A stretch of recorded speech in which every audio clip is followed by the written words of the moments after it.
continue Addictions Week, are you constantly surfing the web? Does your cell phone feel permanently attached to your ear? Or maybe you just can't go a day without your BlackBerry?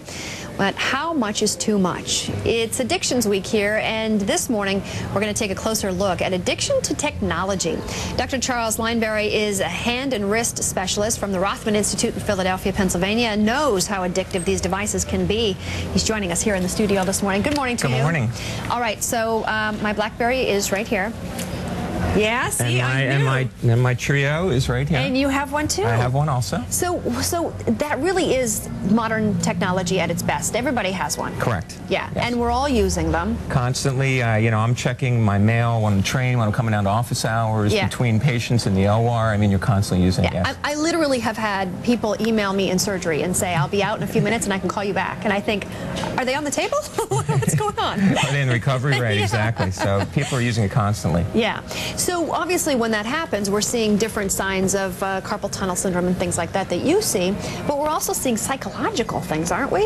Yes, people become, I mean, they're so stressed at work, their time commitments are so small that they're constantly multitasking, doing things constantly, and a lot of these really end up becoming psychological addictions versus just physical addictions. Yeah. I actually, and you know, Greg was laughing earlier saying that I've text messaged him or emailed him on Sundays, and I've tried to completely cut that out because I am somebody who probably in a day goes through about 150 emails. So what are some things that people can do to determine whether or not they really do have an addiction, which I don't think I do, or whether it's just you're just working? Well, I think that the point is here that, you know, if you're doing to the point where you're actually getting pain from it, where you're starting to develop symptoms, you're probably way overdoing it.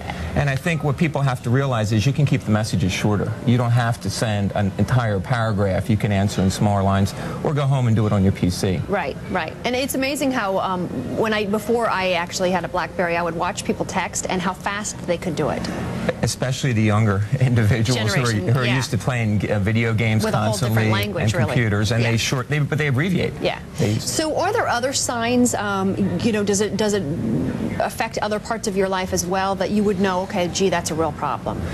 Well, I think, you know, if you're constantly on it and you feel you have to be on it, then it becomes a real issue for you. I mean, if you're just using it for work and occasion like I do, I mean, I don't use it that often, and you go home and you make regular calls, then I think it's fine. But if it's really becoming a thing that you have to do or you can't do without, then obviously it's more of an addiction. Where it crosses over into even your private life too, and your right, you're at the movies, you know, you're doing you're out in the restaurant and you're answering it. That's a little bit much. Yeah. Okay.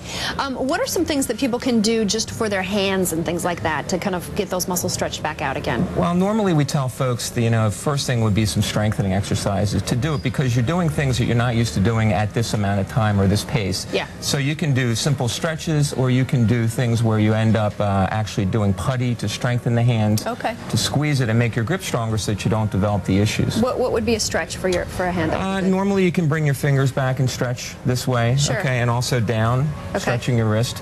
In both directions, and that loosens up the forearm muscles. The main culprit in these issues tends to be along the thumb, and that's where most people will get the symptoms. So stretch that a little bit if you can. Correct. And most of all, just put it down and walk away. Walk away, if you can. Very good. Dr. Charles Leinberry, thank you for being here from Rothman.